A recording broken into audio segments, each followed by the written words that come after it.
Why is this squirrel shooter running? The job's on is why. When the squirrels start doing this, that means we're 44 days from the squirrel population doubling. Of course it's been a different year this year. I'm out with Tom Davies on a 2-day squirrel shoot in woodland that hasn't been shot for a couple of months. And he is out to do a specific job for the landowner. Yeah, she does not like the grey squirrel whatsoever. They tend to come from the wood where the shoot is, and they travel all the way along the hedge line, and then they come down into a bird table and take the food, and also they chew the bird feeders and the bird table. There's so many of them that you can go in, you can do your job, take a few out, and you come back and they're there again. This is only a small piece. There's about 80 acres in total, but they've got a nice block of woodland which is absolutely riddled with grey squirrels. So yeah, hopefully we'll get in there and do the job on them today. Part of the deal that I have with doing the deer is I'll look after everything else. So I'll do the squirrel control, I'll do the rabbit control, I'll do the fox control, lambing time. It's all part of like the package really. It helps the farmer out, and they help me out because I get the deer stalking, so it works both ways. The first one is up a tree and takes a few shots.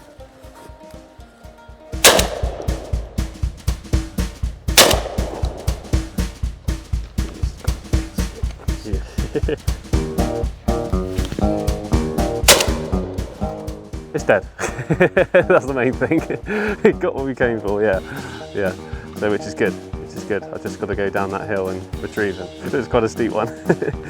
It is indeed steep, but this is a good-sized squirrel, so all that climbing's worth it. Pretty great, and male. Did you know their teeth never stop growing? That's why when they're always chewing on stuff and trees, wherever they come across, just keeps them down a bit. If they didn't keep growing, they'd wear them right down, they wouldn't have any teeth to eat. Now, can you call in squirrels? Tom is not so sure.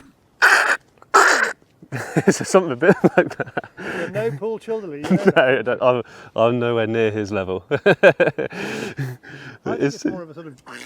Yeah, that's it. Yeah, that is it. And they do like a slightly high-pitched version as well, don't they?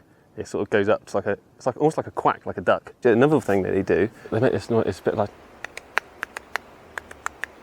it's so quiet you wouldn't even hear it. Like if you were walking through the woods, you'd hardly hear it. It's only if you're, today there's a bit of wind, so you wouldn't hear it. But if you're just watching them, you'll hear them do it, and they'll sit there and they make this little croaky, like clicky.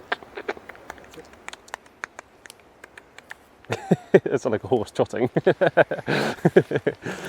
Twitching tail or making alarm calls. For all his talk about how one squirrel dies and 5 come to the funeral, there aren't many squirrels around today. After a lot of walking, he spots his second one. The tree over there. No, on the base of the tree. It's just moved on the base of the tree. He moves into position, but the ivy is providing good cover. We pass plenty of signs of squirrels, including drays. Then Tom finds what he's looking for, on the ground a few yards behind wire.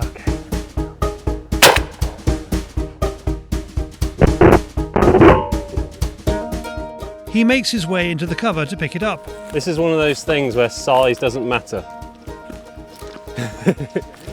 Yes, a bit of crawling, bit of finding. I don't really know what happened there, but yeah, we managed to catch up with it and get hold of it. A lot of American viewers ask if we eat the grey squirrels we shoot. Personally, I've never actually tried them. I know people that have tried them, they love it, and people do say it tastes a bit like chicken. It's too much of a rat for me, really. So yeah, it's not for me, but this will be going in for dog food. Local dog food company will be taking all the squirrels that I take, so it doesn't get wasted, so everything gets reused, which is great. We end the first half of this 2-day squirrel hunt on 2 squirrels, and yet back at the truck and Tom reveals 8 hanging there. I was out this morning, it was a different area, and I just had to go, and yeah, it kind of backfired really. We should have gone there, because they were running around everywhere this morning, so yeah, but that's just how it gets hunting, isn't it? We didn't see them till the last half hour, did we? So yeah, they are moving later on for their feed before bedtime again, I suppose. But yeah, we got the 2. That's good. Day 2 dawns and Tom enlists the help of his buddy Ollie Williams from Cornwall. Ollie, you may remember from previous squirrel films, is not measured like Tom. Where Tom is a squirrel sniper, Ollie belongs to the in, twist, withdraw school of squirrel shooting. Because the thing is, he's a professional, and I'm very much a hobby squirrel shooter. So if I see a squirrel, I'll climb the tree to shoot it. To start with, Ollie is disparaging about Tom's thermal addiction. Well, he literally is glued to his hand, so it doesn't matter whether it's overkill or not, he will have a thermal. Probably not overkill, I think, you know, it's a help, because at the end of the day, he's professional, so it all needs to be done. That's the beauty of thermal. So for me, that's my thermal. Right, just what angle there? Just run down that. Who's down there? Where is it? Where is it? There he is, there he is, there he is, there he is! Yes! Another one, it's back where it was.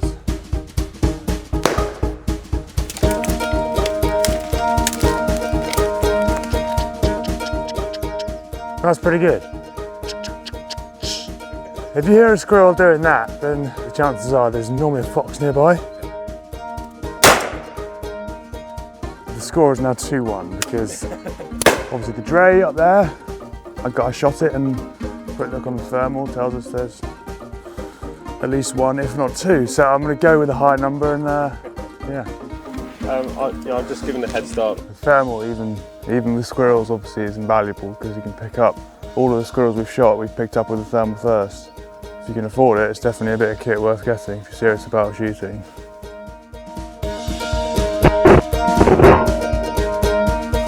Yeah, it was one, it was one. Is he sitting on the tree?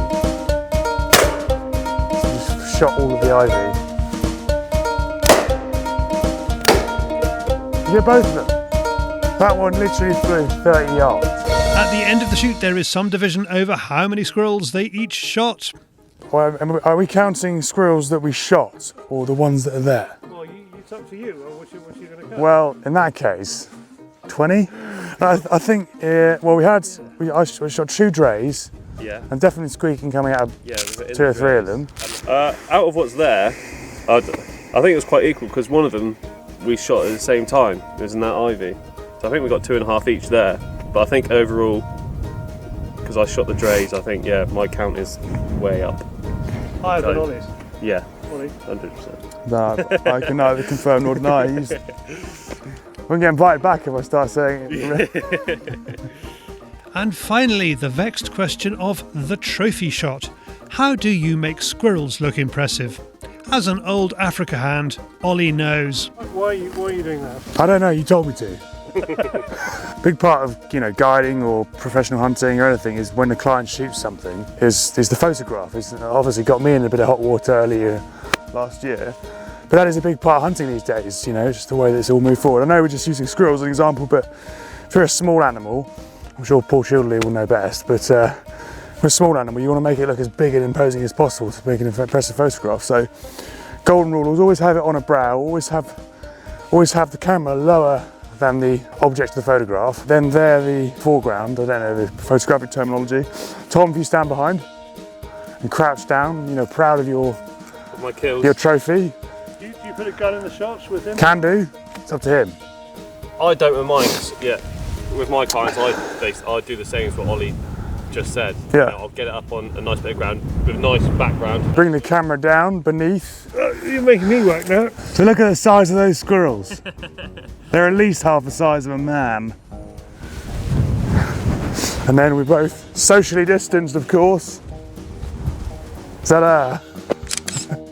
You can do more of a serious day with both Tom and Ollie. For Tom, look for Dartmoor Deer Services on Facebook and Instagram. For Ollie, check out CornishSportingAgency.com.